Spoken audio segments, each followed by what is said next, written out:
Hello, and welcome to this week's edition of Healing Conversations with Coach V. I'm Coach V, certified life coach and personal growth expert with SVM Initiatives, LLC.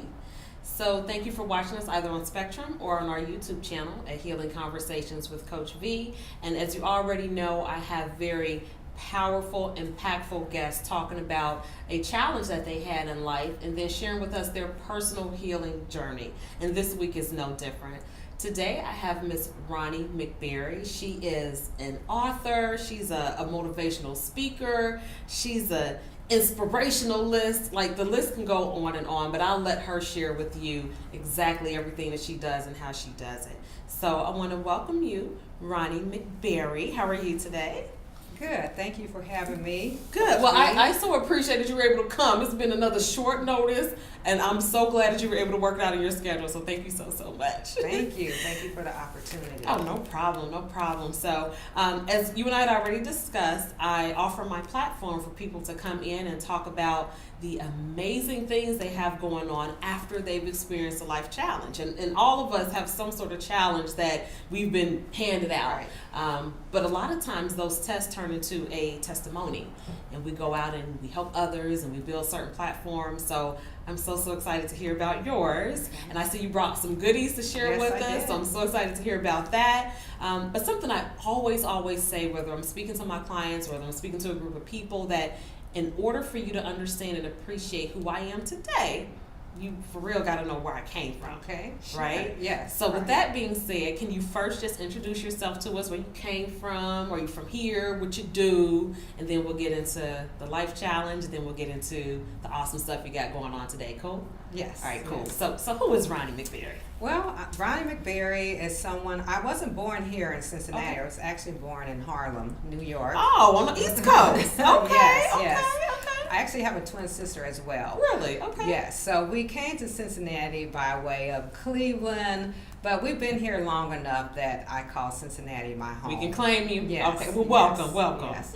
And right now I work at Jewish Hospital. Mm-hmm. I'm a radiation therapist. Okay. And I actually treat cancer patients. So when you hear someone say they're getting radiation for cancer, they see someone like me. The lady behind that. I'm the lady behind Okay, that. Yes, okay, yes. So understood. it's a rewarding career. It can be sad as well, but trying to help as many people as possible. Right. So, Right. Okay. Yeah. So I have a twin question. Do you and your sister have rhyming names? her name is Robin, so it's Rhonie and Robin. Rhonie yes. and Robin. We're Okay. fraternal though. We don't look exactly Okay. alike. We look more like sisters than Mhm. twins, but it's still fun. I mean, Okay. we have a bunch of fun as twins. Right. Okay. And are you the oldest or the youngest? I am the oldest by 10 minutes. By 10 minutes. You Yes. twins always know that time frame. Yes. Like, I got it by 10 minutes. Okay. Yes, yes. Cool. Well, thank you for sharing that. Well, that's a fun fact. Yes, So that thank you is. for sharing that with us. Thank Cool. you. All right. So now that we got the intros out the way, Okay. can you share with us a life challenge or something that you've dealt with that blossomed into who you are today? Certainly, briefly. certainly. In 2014, I was diagnosed with Crohn's disease. I don't know if you know what that is, but share that with us. Yeah. it's your intestinal tract is actually inflamed, and that can be any part from your mouth all the way down. Okay. And so it was a trying time because there was 2 months where I wasn't diagnosed, and I had a lot of symptoms that were going unchecked, and I ended up not really being able to walk. I lost about 15 pounds, and it was just a journey trying to find out what was wrong. Anytime you're not well and you don't have a diagnosis, you don't want a diagnosis, but Right. not having one and having It's a bunch worse of sometimes. symptoms, yes, it's Yeah. worse. And you're going to emergency Yeah. departments, and you're trying to just have somebody figure out what is going on so you can get better. And so it was just a struggle. It was hard for me. But during that time, I started writing because I couldn't really walk. I was off work, and in between trying to figure out what was going on, I wrote a lot because there was nothing else I could do.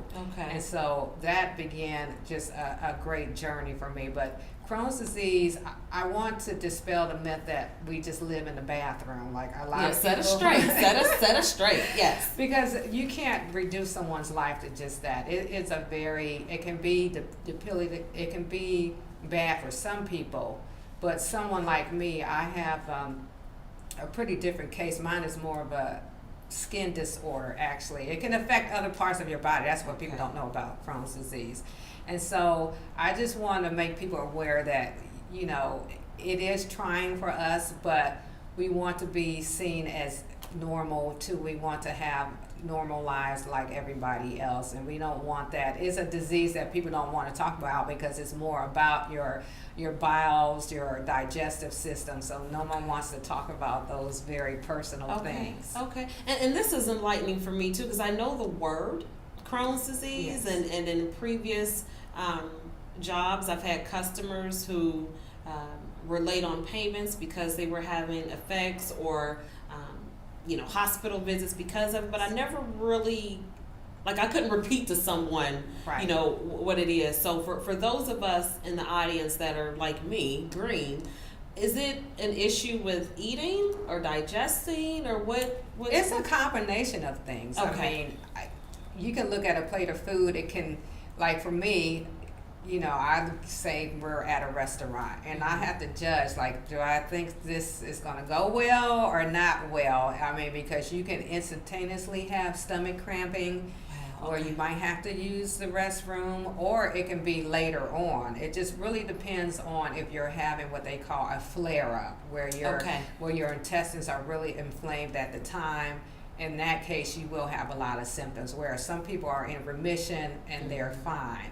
But there's several different kinds of Crohn's disease, so it can range from eating. Nervousness can make you have some, I would say, stomach cramping, and sometimes it's just very random. I can be standing in a grocery store, it's happened, and all of a sudden it's like that someone stabbed me in the stomach. I mean, it literally is that intense very quickly. Okay. And so a lot of times you're like, where's the bathroom, or you need to get home or something like that. And so that's why a lot of people, maybe if they're having a lot of stress or something like that, they might be in the midst of a flare-up where they need to be near a restroom, or they need to lay down because the cramping, the pain is so severe. It's the most, I can't explain the pain of it. It really is like someone just came up and just started stabbing you with a knife. I mean, that's the only way I can say it, when the cramps are that bad. And I can't do anything but just lay down. I can't, I got to go lay down for a little bit and hope that it passes. But for a lot of people, it's more severe than that.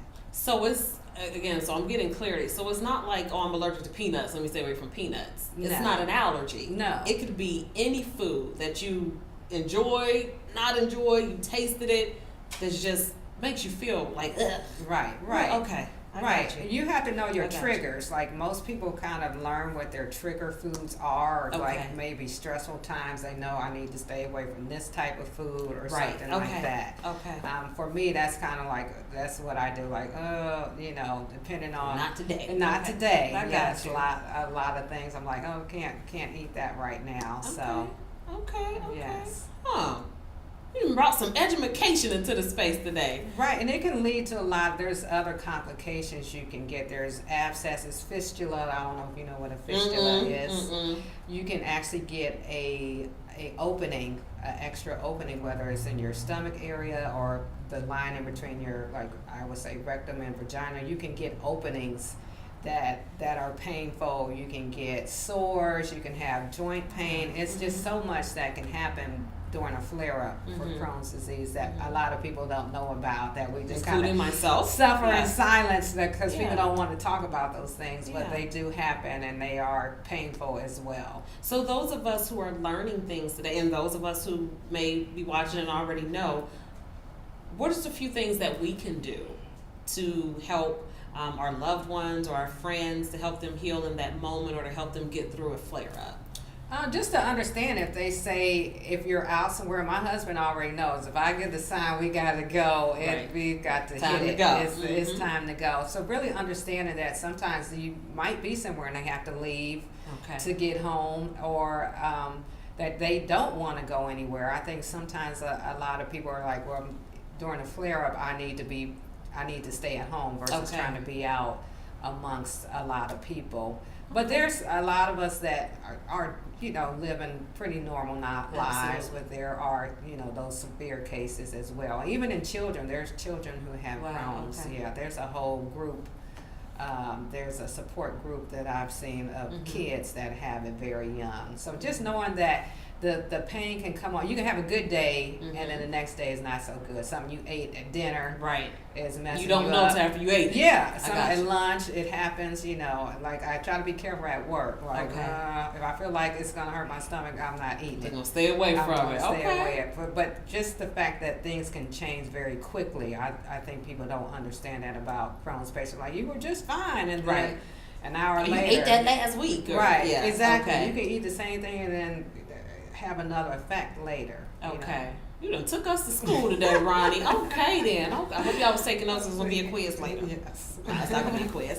So, with those things going on and just regular life going on, you indicated that at one point, I think you said in 2014, Yes. you were diagnosed and bedridden Yes. and couldn't really walk, and that opened up the writing door. Yes. How did that start? Did you write a poem? Were you journaling? Well, at first I was just writing, I would call them one-liners, like just one-liners about God and just Okay. trusting in Him. Okay. And so that whole time, that 2-month period, I just wrote a bunch of those. And then once I got better, because I told the Lord if I got better, I would proclaim His goodness. Made a deal. Yeah, it does sound like I made a deal, because it literally took 3 kinds of doctors to get me where I had to have a dermatologist, Okay. a colorectal surgeon, and a GI doctor. Okay. So that's rare to have that many Wow. doctors, different disciplines, working to take care of you. But it took those 3. And I asked God to send me to the doctors that's going to help me heal. And so once I got better, and I started, I first was doing a couple of seminars. I wasn't Okay. really writing seriously. But then when I got back to work, I realized even for cancer patients, although I don't have cancer, I can relate more. It seemed as if I was more Yeah. valid to them when I said I can understand what you're going through, especially the ones who have cancer in like the pelvic area, because a lot of their symptoms, trust me, I know all about that. And when I would say, I have Crohn's disease, it's like, oh, you poor thing. Like, they would feel sorry for me. Really? Okay. And I didn't mind, because if it meant that it took their mind off of what they were going through, Yes. and just like they felt Yes. bad for me, then I would take that on. So, Yes. so then I decided I wanted to write some encouraging things for the patients. Okay. Some poetry is what I started writing for them. And then I was on a trip to see my dad in Michigan, and I just got the vision of words wrapping around people's souls, like positive Yes. words. So then I came up with words that surround your soul. So that's when it really got more serious, and I got into writing more and more. Okay. So I want to unpack something for a moment. So I need everybody to feel it. So in 2014, you were diagnosed with Crohn's. Yes. But that didn't stop there. It was a very severe form of Yes. Crohn's, where you had to have 3 specialized doctors come in and get you back whole. Yes. And you still found what I would call the silver lining, and you wrote some one-liners. Yes. So you made a choice, and this is important. That's why I want to slow down on that point. You made a choice not to succumb to what you were physically, emotionally, mentally going through. You made a choice to press forward in your writing, whether it was from one-liners, whether it was poems. You still dug deep and said, I want to be able to encourage other people. Can you help us understand what headspace or what strength you were drawing from to feel like, okay, I'm going through this, but I still want to be a source of encouragement to others in my writing? Well, I learned, and actually in the book it'll tell, actually I've had Crohn's for probably a very long time. Okay. So if we go back to after I had my daughter, I got really sick. So then I was really confused and thought that God hated me. I was in a different headspace then. So Right. when we fast forward to 17 years and my relationship with the Lord had built up some more, I realized that even in trying times, He's still with us. Yes, ma'am. That Yes. is the thing I held on to, that God is with me. Like He's going through the waters with me. Absolutely. And that He hasn't left me. He's not angry with me. He's Mhm. not mad. And that's what I want people to get. He's not angry or why me. We say why me all the time. Quickly. Why do Quickly. I have this? Yep. And a lot of times it's for you to help somebody else on their journey. I strongly Yes. believe that. Yes. That you can still be an encouragement even when you're going through it. People were like, oh my goodness, the amount of faith that you're showing even though you're in pain. Because there were some days I'm like, oh, this is so painful. But I still knew that God loved me and I trusted in His plan for my life. So that was a headspace that I really used. Yes. That was the anchor for me. Okay. Woo! Dropping some dimes today, some jewels. And it's so impactful because, again, the show is Healing Conversations with Coach Yes. V.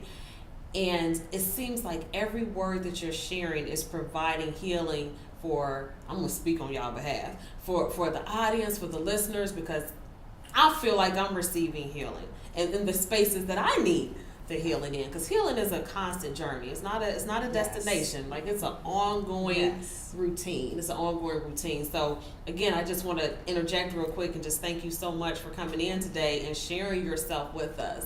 Like, it's way more, because I always do my little research real quick, you know, when people, but it's nothing like sitting down one-on-one and getting the information directly. So I'm so excited. So cool. Now, you referenced a book. Yes. I want to talk about one of the books so far that you have in your hand. Okay. This is the one that really tells my story, and this is Embracing a New Normal. Okay. And I like the cover. I hope you all can see the cover. It's kind of has some stitching on it. Mm-hmm. So it's a memoir. It's not like my whole life story. Okay. It's about really the struggle with Crohn's disease and really going back, because I realized that I've had this for a long time untreated, you know, and it's by God's grace that I lived this long without being treated. I've always had like digestive issues. Right. And I got really sick after I had my daughter, almost similar to what happened in 2014. Wow, okay. So to really tie those things together and see how God is really the underlying thread to my story, and that all the different colors and the hues make up a beautiful story. If you think about a tapestry, something woven, if it was just one color, it would be boring. Nothing. But our stories have so many contrasting hues. Even the painful moments make up your story. It makes those threads stronger. It makes you stronger. And so that's what my book is all about. Okay, then, like the little smile at the boom. That's what the book is about. So where can the viewers find that book? You can get this on Amazon. You can put in the title, Embracing the New Normal, and it'll pop up, or you can put in Rhonie McBerry. It'll pop up. So this one, it's definitely on Amazon. I mean, I have some other things. I have some devotionals, but those were something I got printed here. You can get on my website. I have a website, surroundingwords.com. You can get all of these. It'll send you right to Amazon for this book as well. Okay. Now, I want the people to be able to find you because your name is spelled very uniquely. So can you please tell them how to spell your name? Yes, my name, Rhonie, is not spelled like, you know, guy's Rhonie. It's actually spelled Rhonie. And I go by, I have Twitter, Instagram, Facebook. I go by Rhonie Says on that. Okay. So that is kind of my handle for all of my social media things. But yes, so Rhonie, and actually there's a lot more people that spell their name like that than I thought, because I wanted to use Rhonie M, and that's taken, and Rhonie K spelled just like I spelled my name. I was really surprised. I'm surprised to hear that. I'm surprised. So make sure we find the right one. Right. Rhonie Says. Rhonie Says. Okay. Yes. So you're supposed to say, my kids teach me, so they can follow you on IG and Twitter. Yes. Okay. Yes. And I Rhonie just said opened a yes. Twitter account. So I'm still learning about Twitter. Oh my Right, goodness. right. It's a lot going on. There's a lot going on yeah. on Twitter. I just now realize how to retweet. Oh, that's the button. Oh, right Just there. keep playing around with it. Keep Yes, playing around yes, with it. Definitely. Okay. I want to get into your devotionals. Okay. Tell us about those and tell them what they are and the purpose and how they help people heal. Yeah, so I have 4. Well, you're probably like 4, but I do have 4 of them. This poetry book is really good because it's just poems. It's nothing, I would say of a religious nature in it. And then there's a thought for the day. We actually pass this out in my department, so people love the poems. It helps them when they're just having a bad moment. A lot of times we just need to get through a moment. True. I would say moment by moment, especially when we're talking about physical pain. Physical pain has a way of altering you emotionally. So a lot of times you just need to get through some moments.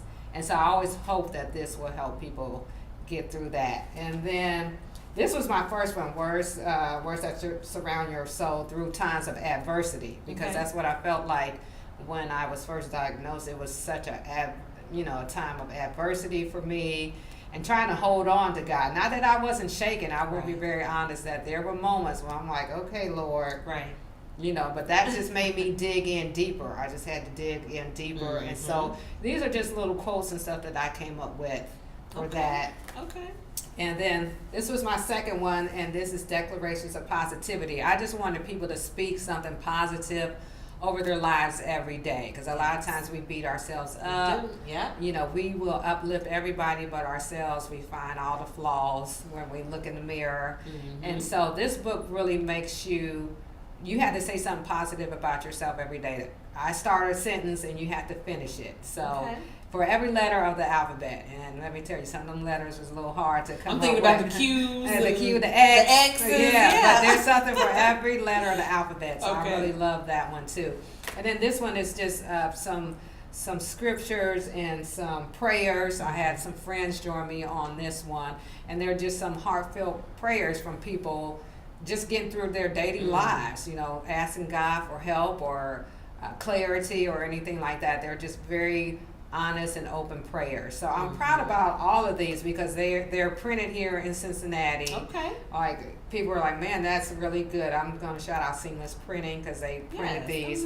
But I mean, they came out really well, and getting these done without, you had to see it before you see it. Right. So when I decided I'm going to write some devotionals, it was just, I just started writing, and there was some moments of adversity even with that, but I made it through it. So I'm excited about all of these, and these all came out like in 2017. I still can't believe it. Everybody's like, man, you went hard in 2017. Right.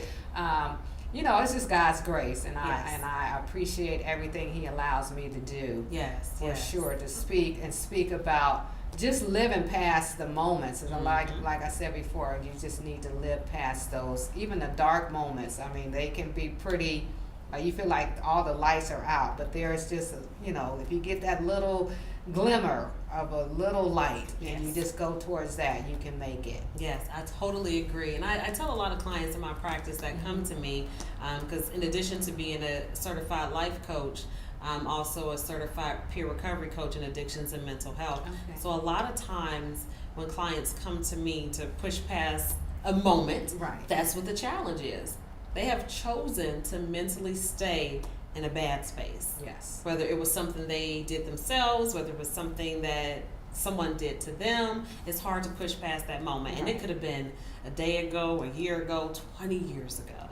And it's all about mental reconditioning. Yes. Whether it's affirmations, whether it's scripture, whether it's making positive statements about yourself, or having a tribe around you to hype you up and say positive things about yourself. It's all about helping people push past that moment. So I'm glad that you shed a light on that point, because it's something that I push and promote as well. Yeah. So I would like to know, because I'm sure some people are wondering, if they've experienced a moment, whether it's in the recent past, present, long time ago, what would you say as the author, the best way for them to use your devotionals?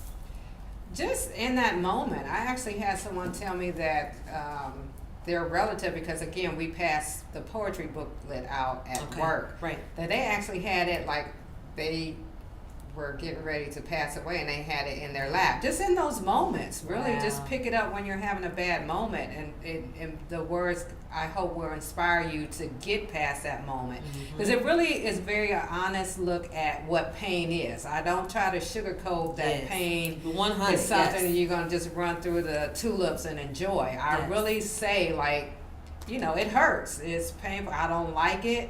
But to see past that. So there's always like something to say, like, pain, this is what the pain is, but if you do this, you know, you'll see past that, you'll get past that. So that's what I really like, that I don't sugarcoat pain. And I think that's why people have really liked these devotionals, because I don't try to gloss over that. A painful moment is a painful moment. Absolutely. And so these came out of like places of pain, and I just wrote about it. Like, I'm gonna keep it real. Like, I'm in a ditch or something like that. I can't get out of. How do I get out of this, Lord? So I was just very open and honest about what pain is. And I always tell people to acknowledge it, but try to get past that. Exactly. And I hope don't ignore it. Don't ignore it, because I mean, it's something that's very real and tangible.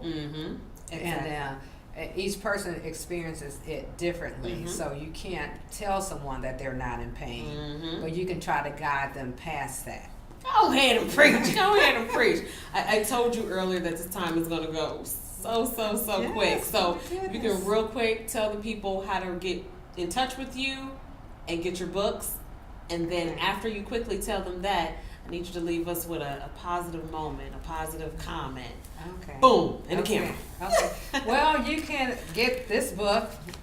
All of the books, you can get them on my website, which is surroundingwords.com. You can already go straight to Amazon and get Embracing a New Normal right off of there as well. Okay. These devotionals are just on my website, so you can get, you know, I'm not holding these correctly, but you can get those there. Okay. And so, what is my encouraging word to the audience? I would just like to say that you can live past the moment. Don't let anything define you for a lifetime. You know, I have a chronic illness, but I don't let it define me. I've done more stuff, I say, as an ill person than I've done when I thought I was whole, because I take more risks, I take more chances. So you have something deep inside of you that's just waiting to be birthed. And your story can help somebody else. Even if you don't think it can, it will help someone. Even if you feel like your struggle, someone else is struggling, you would be surprised. And if you just share it, a lot of times we want to keep everything hidden, but if you just share it to help somebody else, like, hey, I've been there, I know what you're going through, you would be amazed at how much not only you will help them, but it will help you encourage your spirit. So I just challenge you to just get past any dark moments. Hang in there, look for light, look for anything that'll help you get past those moments. And y'all know she telling the truth. And y'all seeing the smile when she speaks, and that one dimple, one dimple that keep popping. So y'all know she's coming from a space of truth and a space of love and a space of encouragement. So again, I want to thank you again so much, Rhonie, for rearranging your schedule and coming into the space today and gracing us with your presence. And take Rhonie's advice. If you're going through a challenging moment, start with the one-liner. That's what she did. And then it developed and blossomed into more. So please make sure that you tune in to Healing Conversations with Coach V next week, as I have another powerful lady coming into space, sharing her story of coming from abuse into how she's an entrepreneur now. And we just healing for 2018. We healing. So again, this has been Healing Conversations with Coach V. I'm Coach V, certified life coach and personal growth expert with SVM Initiatives LLC. Check us out on YouTube at Healing Conversations with Coach V, and on Facebook at Healing Conversations with Coach V. We'll see you next time.